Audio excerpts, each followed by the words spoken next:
Listos, vamos a hacer un ejemplo con la primera parte y empezaríamos después con nuestra entrevista y continuaríamos después con Culture and Technology. ¿Listos? Vamos a la primera parte. Vivimos en un momento histórico en el que la tecnología ya no es solo una herramienta que usamos de vez en cuando. Se ha convertido en una presencia constante, en algo que moldea cómo trabajamos, cómo aprendemos, cómo nos comunicamos, incluso cómo pensamos. Una de las tecnologías que más está influyendo en esta transformación es la inteligencia artificial, Artificial Intelligence, o simplemente AI. Ok, y vamos a la parte que va a estar en inglés y la que tienen que completar. We live in a historic moment in which technology is no longer just a tool we use occasionally. It has become, that's the one, ese es el que tenemos que copiar, chicos. It has become, B-E-C-O-M-E, a constant presence, something that shapes how we work, how we learned, L-E-A-R-N, how we communicate, and even how we think. One of the technologies that is most influencing this transformation is artificial intelligence, or simply AI. ¿Ok? ¿Estamos ya? Ok, la mayoría de las personas asocian la inteligencia artificial con robots, humanoides o escenas de películas futuristas, pero la realidad es mucho más cercana. La IA no es solo algo para científicos en laboratorios, empresas tecnológicas, y es parte de nuestra vida diaria. Por ejemplo, cada vez abres Netflix y ves recomendaciones que coinciden con tus gustos, estás interactuando con un sistema de inteligencia artificial. Sabe lo que te gusta, porque aprende de tu comportamiento, lo que miras, cuando haces una pausa, lo que te saltas. Most people associate, that's the word, associate, okay, A-S-S-O-C-I-A-T-E, artificial intelligence with humanoid robots or things from futuristic movies. But the reality is much closer. AI isn't just something for scientists in labs or tech companies. It's already a part of our daily life. For example, every time you open Netflix and see recommendations that match your taste,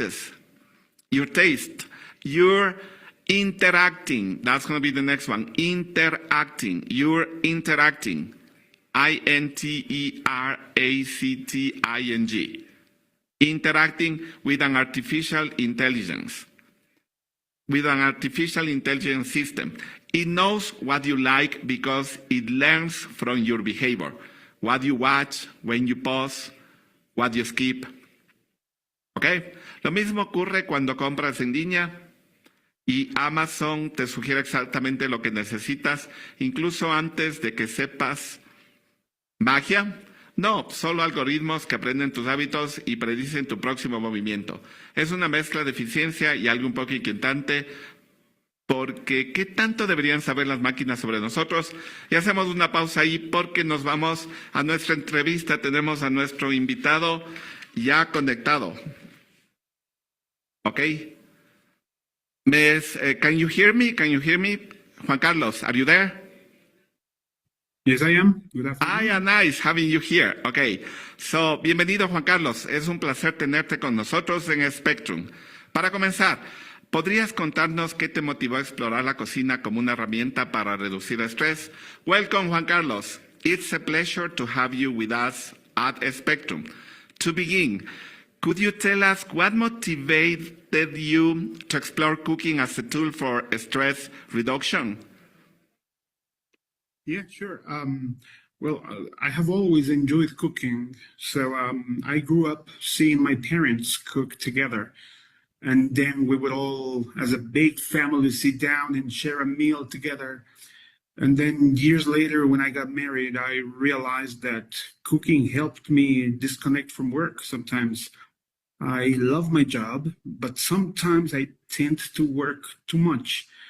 So focusing on textures, smells, and flavors of different foods that gives me the sense of calmness, relaxation, and it's a way for me to get away from everything. So that's probably why I practice cooking as a way of stress reduction. Ah, ok, qué interesante. ¿Qué beneficios principales crees que tiene la cocina para la salud mental y emocional? How interesting. What main benefits do you think cooking has for mental and emotional health? Well, in a way, I studied a bit of psychology, and cooking may promote mindfulness, if you want, which is, presence in here and now. So it boosts creativity. It gives people a sense of accomplishment.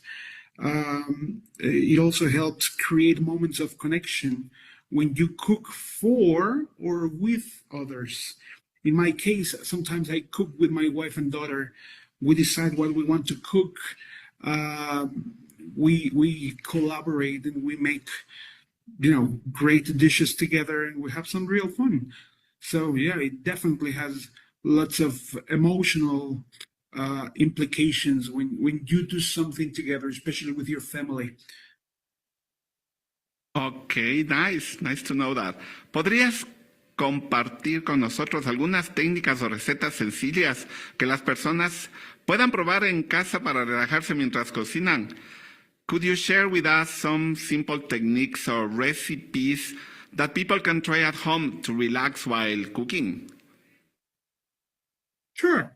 A simple technique would be to prepare something slow, like a soup or stew, or something that you are going to love. For example, who doesn't like hot chocolate? So if you want to relax while you cook, while you make yourself a good cup of coffee, of chocolate. Imagine a cold afternoon in which you make yourself a big cup of hot chocolate and enjoy the process. Stir it gently, slowly, while you breathe in deeply and feel the aroma. Imagine yourself enjoying that hot chocolate with your loved ones or alone if you want. Some people enjoy their being alone sometimes, so that's really relaxing.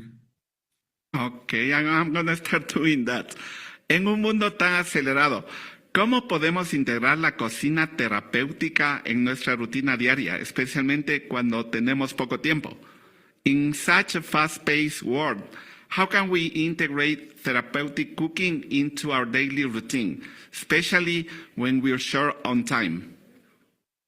Well, that's a big challenge, and I have had to face that big challenge a lot, because first I love cooking, but as you may imagine, I work for Cambridge. I don't have that much time available for this, but probably the key to this is to reframe, is to restructure cooking and see it as a form of self-care and not a chore that you have to do every day.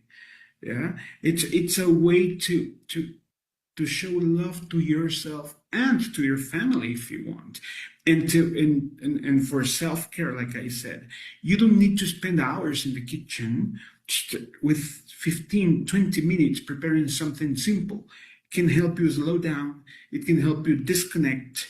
Planning ahead also helps. Batch cooking is fantastic. I practice that a lot, which means that on a Sunday, for example, I cook some things for all the week. So that gives us the opportunity to have a dinner together, which we can prepare in 10 minutes, prepping ingredients on the weekend, or even choosing no-cook meals, or making, quick things like a salad, things that you will enjoy, that are healthy options. It's just about creating small and intentional moments that nourish, body and mind. Even on busy days, that may help a lot. Ok. Además del aspecto relajante, ¿existe algún vínculo entre la cocina y el aprendizaje del inglés? Sabemos que eres parte de Cambridge University Press. ¿Cómo se relacionan estos temas? Aside from the relaxing aspect, is there any connection between cooking and learning English? So we know you're part of Cambridge University Press. How do these topics relate? Absolutely, there's a connection. There could be a connection, and a close connection between cooking and learning English. No, cooking, in my opinion, can be a powerful and engaging way to learn English. Following recipes in English, for example, watching cooking tutorials. I myself have taught a few classes with students following a recipe or doing an activity, a gap filling activity in which they listen or see someone cook something, and then they have to complete the gaps, and they learn new vocabulary, and it's just, you know, a matter of creativity. They can also join cooking classes in the language, and it allows them to absorb vocabulary, grammar, everyday expressions naturally. At Cambridge University Press, we value meaningful and real-life learning contexts. Cooking is one of them, definitely, because it activates multiple senses, and this helps retention and makes learning more memorable. So it's a great example of how language can go beyond the classroom, which is very important. It's very important to do something else, something more than only teaching grammar, vocabulary, skills. It has to go beyond the classroom, and cooking can be a very good way to do it. Okay, nice to know that. Finalmente, so you were saying? Okay. Finalmente, ¿qué consejos le darías a quienes quieran empezar a usar la cocina como un medio para mejorar su bienestar emocional? Finally, what advice would you give to those who want to start using cooking as a means to improve their emotional well-being? Well, some important advice would be to start simple. I think that's the most important thing. If you start simple, if you focus on the experience and you know, the process rather than the outcome or the result, if you enjoy the process, like I said before, if you do it with your family if you do it alone, if you do it while you listen to music, if you get really involved, and you enjoy that process and don't worry about the outcome, I would say that, you know, it's my opinion, and I always say that to everyone, when you cook with love is the main ingredient. To me, it's 50% of all the process. So it can be incredible, you know, chopping, mixing, creating something with your hands.